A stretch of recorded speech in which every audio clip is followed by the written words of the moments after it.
بسم اللہ الرحمن الرحیم۔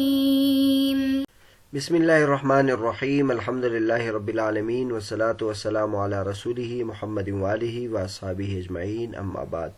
درس نمبر 201۔ آج کے سبق کا عنوان ہے مجاز کے قرائن کی بحث، حصہ اول۔ حقیقت اور مجاز کے مباحث مصنف ذکر فرما رہے ہیں، اور اس سلسلے میں ایک ایک مسئلہ کر کے اس کے ابحاث ذکر کر رہے ہیں۔ تو آج کا جو بحث ہے وہ اس موضوع سے متعلق ہے کہ مجاز کے قرائن کون کون سے ہیں۔ اس سے پہلے بار بار آپ کے سامنے یہ بات آئی ہے کہ ایک لفظ کا حقیقی معنی ہے اور ایک لفظ کا مجازی معنی ہے۔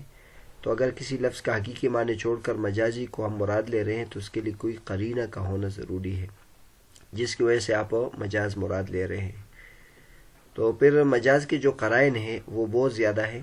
یہاں علامہ صدر الشریعہ رحمۃ اللہ علیہ وہ قرائن تفصیل کے ساتھ ذکر کرتے ہیں۔ فرماتے ہیں مسئلۃ لا بد للمجاز من قرینۃ یمنع ارادۃ الحقیقۃ عقلا او حسا او عادۃ او شرعا وهي اما خارجۃ عن المتکلم والکلام كدلالة الحال نحو یمین الفور او معنى من المتکلم كقوله تعالی واستفزز من استطعت منهم فإنه تعالى لا يأمر بالمعصية أو لفظ خارج عن هذا الكلام كقوله تعالى فمن شاء فليؤمن ومن شاء فليكفر فإن سياق الكلام وهو قوله تعالى إن أعتدنا يخرجه من أن يكون للتخيير ونحو طلق امرأة إن كنت رجلا لا يكون توكيلا۔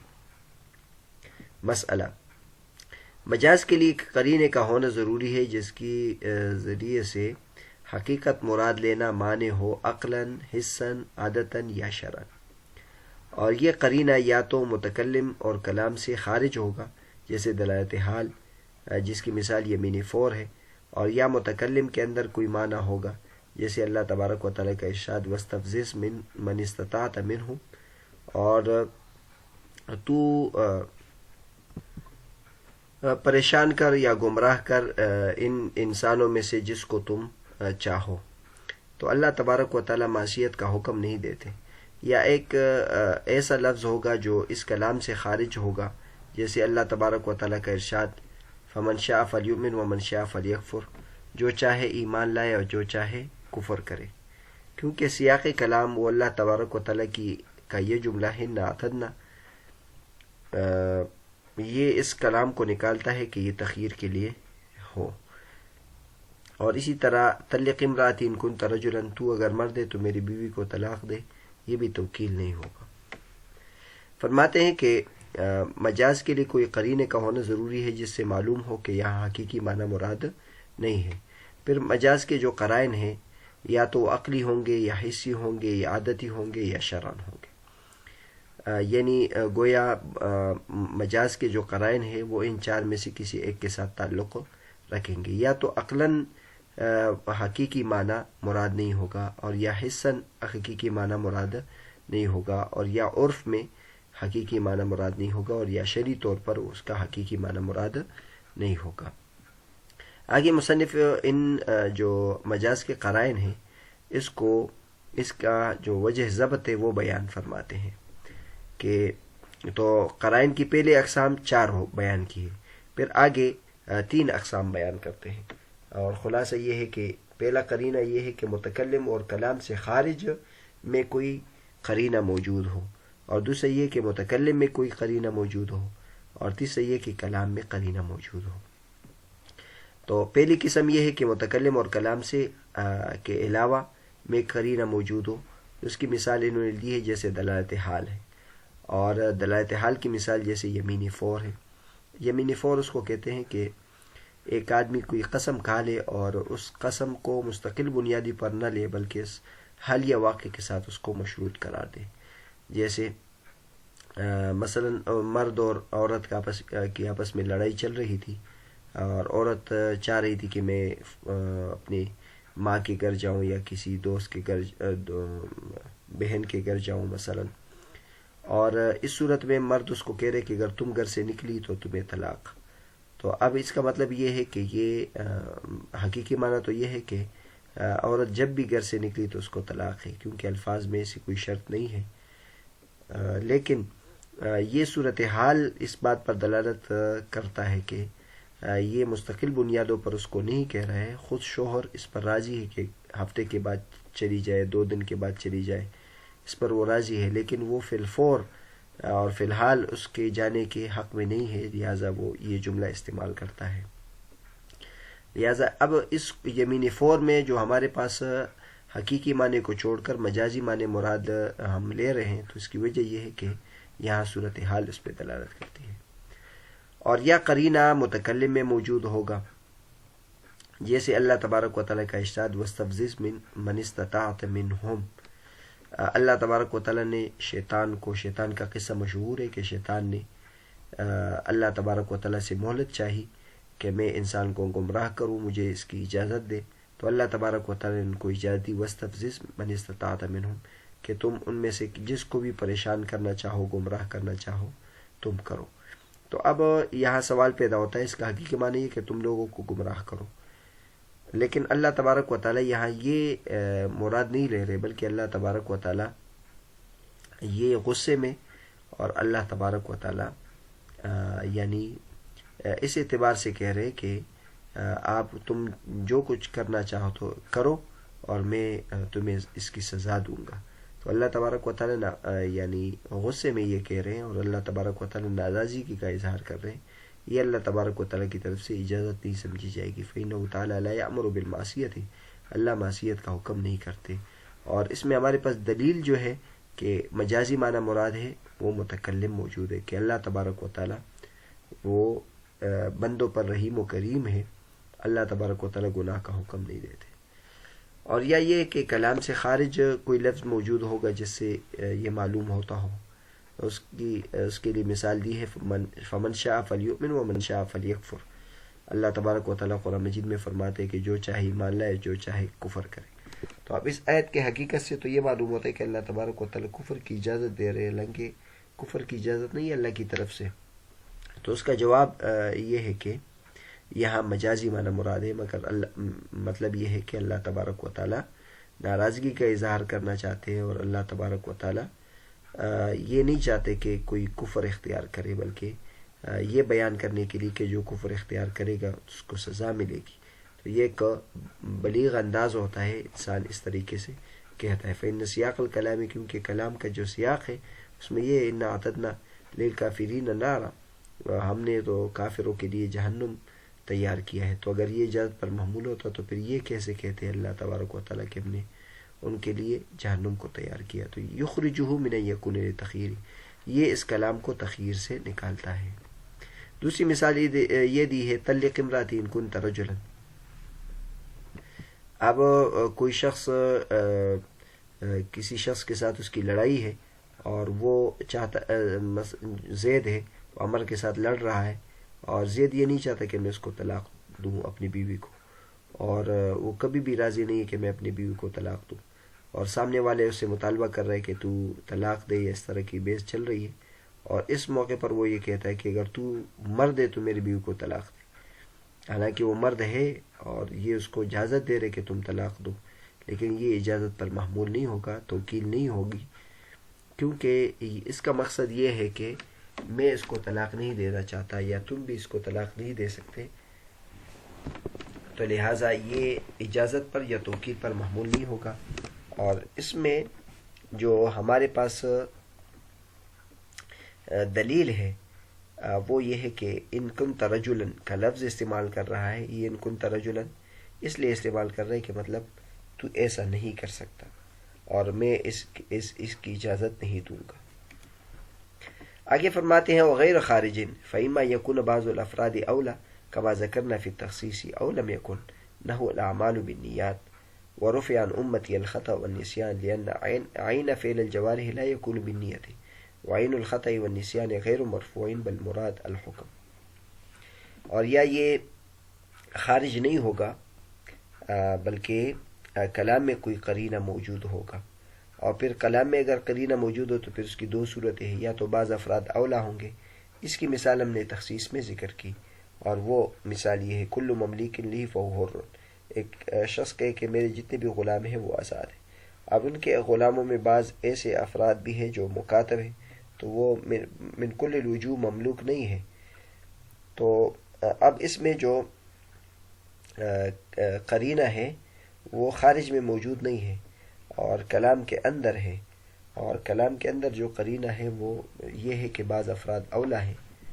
تو لہٰذا یہاں یہ ہم اس کو تخصیص کر لیں گے کہ مکاتب کو یہ شامل نہیں ہوگا، بلکہ جو من کل الوجوہ مملوک ہوئے وہ مراد ہوں گے. اور اولم یکن، یا ایک بعض افراد اولا نہیں ہوں گے، اس کی دو مثالیں دی ہے، الاعمال بالنیات اور رفع عن امتی الخطا والنسیان. الاعمال بالنیات میں یہ ہے کہ تمام اعمال کا دار و مدار نیت پر ہے، اور یعنی جتنے بھی اعمال ہیں یہ نیت کے ذریعے سے وجود میں آتے ہیں. اور دوسرے میں ہے رفع عن امتی الخطا والنسیان، میرے امت سے خطا اور نسیان کو اٹھایا گیا ہے. اب اس کے حقیقی معنی کو دیکھ لے تو حقیقی معنی یہاں مراد نہیں ہو سکتا ہے، اس لیے کہ کتنے اعمال ہم کرتے ہیں اور اس میں نیت ہم نہیں کرتے اور وہ اعمال ہو جاتے ہیں. تو اگر اعمال کا وجود نیت پر موقوف ہوتا تو بہت سارے اعمال نیت کے بغیر وجود میں نہیں آتے، حالانکہ ایسا ہوتا ہے. اسی طرح رفع عن امتی الخطا والنسیان، کہ میرے امت خطا و نسیان نہیں کر سکتی، یہ معنی حقیقی ہے اور یہ معنی حقیقی یا مراد نہیں ہے. نہ ہو سکتا ہے کہ میرے امت سے خطا و نسیان کو اٹھا دیا گیا ہے، یعنی کوئی نہیں کر سکتا، حالانکہ بہت سارے انسان ہیں وہ غلطی کرتے ہیں اور اکثر کرتے ہیں. تو اس معلوم ہوا کہ اس کا حقیقی معنی بھی مراد نہیں ہے. فرماتے لأن عین فعل الجوارح لا يكون بالنیت، فعل جوارح کا عین نیت کے ذریعے سے نہیں ہوتا. اسی طرح عین خطا و نسیان کو اٹھایا نہیں گیا ہے بلکہ اس کے حکم کو اٹھایا گیا ہے، بلکہ مراد اس میں حکم ہے، یعنی الاعمال بالنیات، اعمال کا جو حکم ہے نیت کے ذریعے سے ہوتا ہے. اور اسی طرح میرے امت سے خطا و نسیان کا جو حکم ہے، یعنی اس کا جو سزا ہے وہ اٹھا دی گئی ہے. اب آگے حکم دو قسم پر ہے، یا تو ثواب اور اسم مراد ہے، اور یا جواز اور فساد اور جیسے مراد ہے. یعنی میرے اعمال کا ثواب نیت کے ذریعے سے ہے، یا میری امت سے خطا و نسیان کا گناہ کو اٹھا دیا گیا ہے، اور یا جواز و فساد ہے، مطلب یہ کہ اعمال کا جواز نیت کے ذریعے سے ہے اور اعمال کا فساد نیت کے ذریعے سے ہے. مطلب اگر نیت کی ہوگی تو جائز ہوگا، اور اگر نیت نہیں کی ہوگی تو ناجائز فاسد ہوگا. اس طرح خطا اور نسیان میں بھی یہ بات مراد ہو. تو اگر پہلا والا مراد لیتے ہیں یعنی ثواب اور اسم مراد لیتے ہیں تو پھر یہ صدق عزیمت پر ہوگا. مطلب یہ ہے کہ اگر اس کا اچھی نیت ہے تو اس کو ثواب ملے گا، اور اگر اس کی اچھی نیت نہ ہو تو پھر گناہ ملے گا. اور دوسرے اگر معنی کو مراد لے جواز اور فساد تو پھر یہ رکن اور شرائط پر محمول ہوگا. مطلب یہ ہے کہ اگر رکن اور شرائط پورے ہو تو یہ درست ہوگا، اور اگر رکن اور شرائط پوری نہیں ہو تو درست نہیں ہوگا. آگے کہتے فإن من توضأ بماء نجس جاهلا وصلى لم يجوز في الحكم لفقد شرطه ويصاب عليه لصدق عزيمته. اس کی مثال یہ ہے کہ مثلا کسی شخص نے وضو کیا نجس پانی کے ساتھ، لیکن اس کو پتہ نہیں ہے کہ یہ نجس ہے، اور اس نے نماز پڑھ لی، تو اب اس کی نماز تو درست نہیں ہوگی. اگر آئندہ کے لیے اس کو پتہ چل گیا کہ میرے ساتھ اس طرح ہوا ہے تو اس کو یہ نماز دوبارہ پڑھنی پڑے گی. لیکن اگر اس کو پتہ نہیں چلا تو آخرت میں اللہ تبارک و تعالیٰ اس سے پوچھیں گے نہیں، کیونکہ عزیمت اس کا درست ہے، اس کا جو ارادہ تھا وہ ٹھیک تھا، یہ اپنے حساب سے یہ سمجھ رہا تھا کہ میرا وضو ہے، لیکن حکم کے اعتبار سے نماز نہیں ہوگی کیونکہ شرط مفقود ہے، اور وہ یہ ہے کہ یہ بے وضو ہے.